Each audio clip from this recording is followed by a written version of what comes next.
Hello everyone, welcome to educational world. और मैं उत्कर्ष शुक्ला एक बार स्वागत करता हूं फिर से आपका अपने चैनल पर।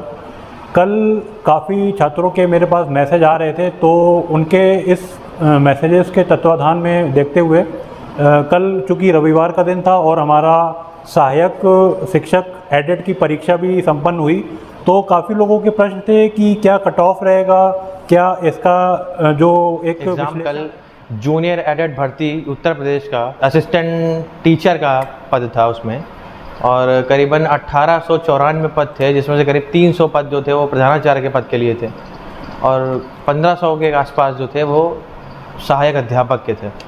तो पहली बार ये परीक्षा आयोजित करी गई है, इससे पहले कभी नहीं हुई है।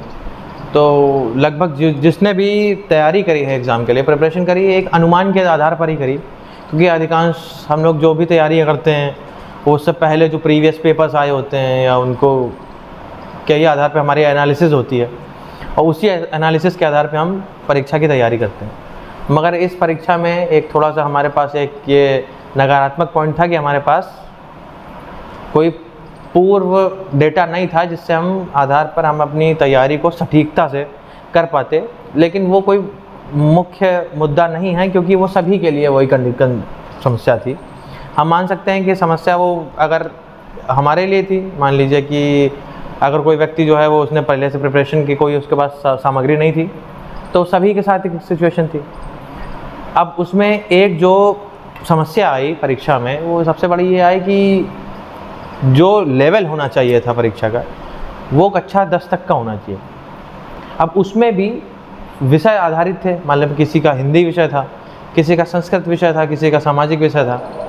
तो यहाँ पर लैंग्वेज वाले लोगों के साथ एक थोड़ा सा एडवांटेज ये मिल गया उनको, क्योंकि हमारा 50 नंबर का तो जो जीएस वाला पार्ट आता है वो तो सबके लिए कॉमन था, मगर जो 100 नंबर का सब्जेक्ट आना था, जिसको हम लैंग्वेज या फिर हमारा मैथ साइंस था, किसी का संस्कृत था या किसी का कॉमर्स था या जो भी जिसका सब्जेक्ट था, तो उसमें क्या हुआ है कि अब साइंस वाले के साथ एक नेगेटिव पॉइंट ये हुआ कि साइंस वाले बंदे को मैथ्स भी पढ़नी है, फिजिक्स भी पढ़नी है, केमिस्ट्री भी पढ़नी है, बायोलॉजी भी पढ़नी है। तो एक अनुमान था कि अगर कक्षा 8 तक के लिए सहायक अध्यापक की परीक्षा आप दे रहे हैं, तो उसमें जो अधिकतम जो लेवल होना चाहिए था क्वेश्चन का वो होना चाहिए 10वीं तक का, हाई स्कूल तक का। मगर कुछ ऐसा प्रतीत हुआ कि परीक्षा का लेवल जो था वो 12वीं तक का हो गया। कुछ क्वेश्चन शायद 12वीं से भी लेवल के ऊपर थे। अब यहाँ पर परीक्षा का पेपर डिज़ाइन करने वाले को यह बात तो समझनी चाहिए थी कम से कम कि वो अगर वो परीक्षा बच्चा दे रहा है या स्टूडेंट दे रहा है, तो जिसने भी वो परीक्षा में अपीयर हुआ होगा वो व्यक्ति या तो उसने इंटर बायोलॉजी से किया होगा और या तो इंटर किया होगा मैथ से। इसका मतलब है कि ये केस तो बड़ा ही रेयर था कि किसी ने 12वीं तक बायोलॉजी और मैथ दोनों पढ़ी हो, लेकिन दोनों का लेवल जो था वो थोड़ा सा ये चीज़ गड़बड़ हो गई कि दोनों उसमें बायोलॉजी का जो पार्ट आ गया वो ज़्यादा आ गया। तो जो गणित वाले कैंडिडेट थे उनको थोड़ा सा पेपर को सॉल्व करने में तकलीफ़ हुई, क्योंकि बायोलॉजी के काफ़ी क्वेश्चन थे और बायोलॉजी में क्योंकि इतने सारे स्पेसिफिक इन्फॉर्मेशन पूछी गई थी, तो वो जिसने डीपली बायोलॉजी पढ़ी है शायद वही आंसर कर सकता था। तो मैथ्स और साइंस वालों के लिए थोड़ा सा एक कमज़ोर मामला रहा। बाकी अगर कोई बंदा लैंग्वेज वाला था, जैसे कि संस्कृत, हिंदी या कुछ इंग्लिश लैंग्वेज थी किसी की, उसके साथ कोई ऐसा इशू नहीं था, क्योंकि लैंग्वेज का मतलब तो सिर्फ लैंग्वेज होती है, यानी 100 नंबर में या तो सिर्फ हिंदी पूछी जा रही है या संस्कृत पूछी जा रही है या इंग्लिश पूछी जा रही है। लेकिन साइंस वाले स्टूडेंट के साथ थोड़ी सी पार्शियलिटी हो गई, क्योंकि उनको 4 विषय पहले ही तैयार करने थे।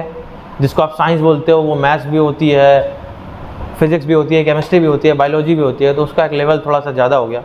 तो मेरे हिसाब से पेपर को थोड़ा सा कट ऑफ नीचा जाना चाहिए, क्योंकि इतना हाई कट ऑफ नहीं। अनुमान था, लोग लगा रहे थे कि 120 से 125 द सेफ कट ऑफ, लेकिन अब मुझे लगता है कि जैसा पेपर था कि 10 नंबर तो नीचे आना चाहिए। इसका मतलब है कि मेरे हिसाब से अगर वर्स्ट केस सिनेरियो भी लिया जाए तो 110 से ज़्यादा तो कट ऑफ नहीं होना चाहिए। और बाकी जो 97 कट ऑफ में कन्फ्यूजन होता है लोगों को लगता है कि 97 कट ऑफ है, इसका मतलब है कि 97 मार्क्स ला के आपने अपनी जॉब सिक्योर कर लिया। तो ऐसा कोई केस नहीं है, क्योंकि 97 is the passing marks. It means अगर आप 97 ला के आते हो तो आप यू आर क्वालिफाइड, बट अगर मेरिट में नहीं आते हैं तो आपका कोई मतलब नहीं है उसका। 97 का मतलब यह है कि अगर 97 से कम लाते हो और उसके बाद भले वैकेंसी खाली रह जाए, मगर आपको उसमें सेलेक्ट नहीं किया जाएगा क्योंकि आप फेल हैं। तो 97 नंबर सिर्फ पास होने के लिए चाहिए। यहाँ पे यानी डुअल कट ऑफ का सिस्टम है, एक कट ऑफ तो 97 है और दूसरा कट ऑफ है कि वो वैकेंसी में जब फिलिंग होती है, सारी भर्ती होती है, उसमें जो आपका मेरिट बनती है, जो जाती है विषय की, हर विषय की अलग होगी, सामाजिक विषय की अलग होगी, उसकी अलग होगी साइंस की। तो मेरे हिसाब से साइंस की थोड़ी कम जानी चाहिए, क्योंकि पेपर जिस हिसाब से था उस हिसाब से थोड़ा सा अनएक्सपेक्टेड पेपर था। तो मेरे हिसाब से कि, और बाकी ऑल द बेस्ट सभी को जिसने इसने पेपर दिया।